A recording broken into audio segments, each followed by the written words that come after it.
बिस्मिल्लाहिर्रहमानिर्रहीम। अब बात करेंगे सूरह अल-फत्ह की, जो 26वें पारे में आती है और कुरान के हिसाब से ये 48th सूरह है और इसका रेवलेशन ऑर्डर है 111।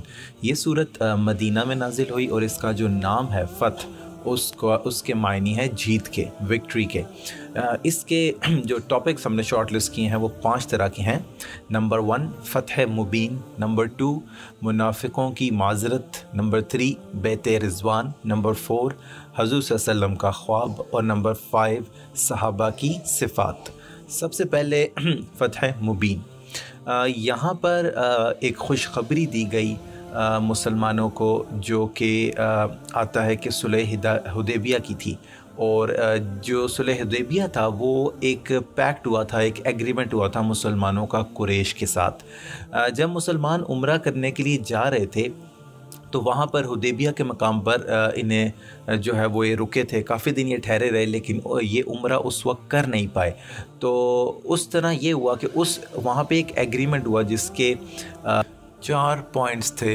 बेसिकली ज़्यादातर मुसलमानों के अगेंस्ट थे, लेकिन ये सुलह हुदैबिया जो है ये बेसिस बना मक्का की फ़तह के लिए।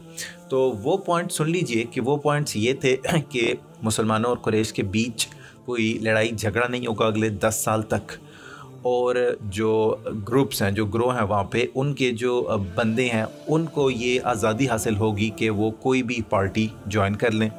और तीसरा ये कि अगर मक्का से किसी ग्रोह से, किसी ग्रुप से कोई बंदा मदीना पहुँचता है अपने कबीले की इजाज़त के बग़ैर, तो उसको मक्का वापस भेज देना चाहिए, उसको रिटर्न कर देना चाहिए।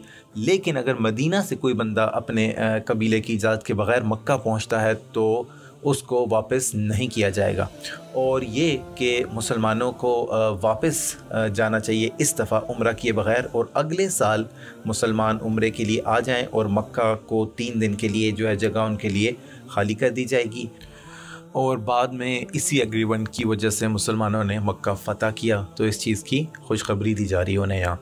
और टॉपिक नंबर 2 था मुनाफिकीन की माजरत। तो हुआ कुछ यूँ था, जो किस्सा बयान हुआ है कि नबी पाक सल्लल्लाहु अलैहि वसल्लम ने ऐलान किया उम्रे के लिए जाने का अपने सहाबा को, और सहाबा ने ये ट्रिप को ज्वाइन करना था। तो कुछ लोग ऐसे थे जिन्होंने बेसिकली बहाने बनाए और एक्सक्यूज़ किए। तो अल्लाह ताला ने नबी पाक सल्लल्लाहु अलैहि वसल्लम को ये बता दिया कि चंद लोग ऐसे होंगे जो आपके साथ नहीं आएंगे और बातें बनाएंगे। तो उन्होंने ये बहाना बनाया कि हम अपनी माल की वजह से जो है आपके साथ शरीक नहीं हो सके।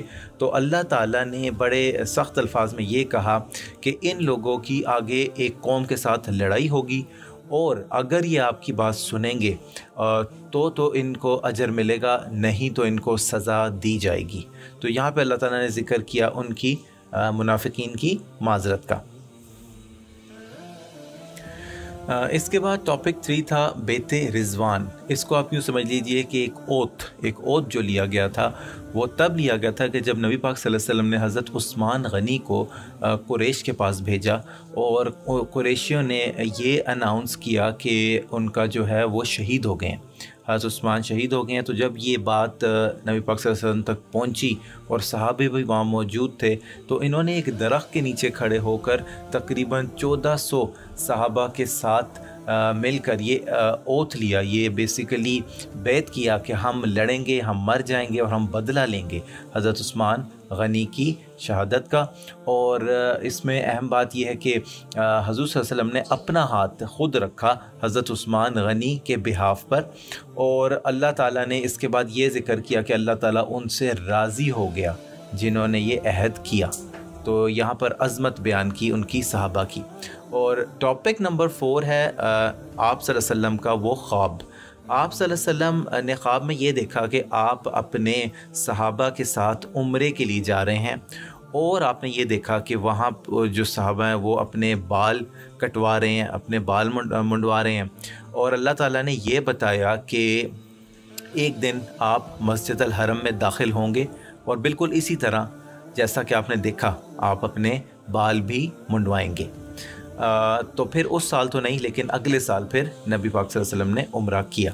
इसके बाद टॉपिक 5 है सहाबा की सिफ़ात। वो सुन लीजिए कि ये जो कुफ़ार के साथ हैं बहुत सख्त होते हैं और आपस में एक दूसरे के साथ नहायत नरम और बहुत ही शफ़क़त वाला रवैया रखते हैं। और वो जो थे वो तादाद में कम थे, लेकिन इवेंचुअली उनकी तादाद बढ़ गई और उनकी मजबूती ज़्यादा हो गई। तो इसकी मिसाल अल्लाह ताला ने ऐसी दी है जैसे कि खेती की है, कि वो एक छोटी से उससे स्टार्ट होती है और इवेंचुअली वो बढ़ती जाती है और बढ़ती जाती है और ताकतवर हो जाती है। अल्लाह ताला हमें समझने की और अमल करने की तौफीक अता फरमाए। आमीन।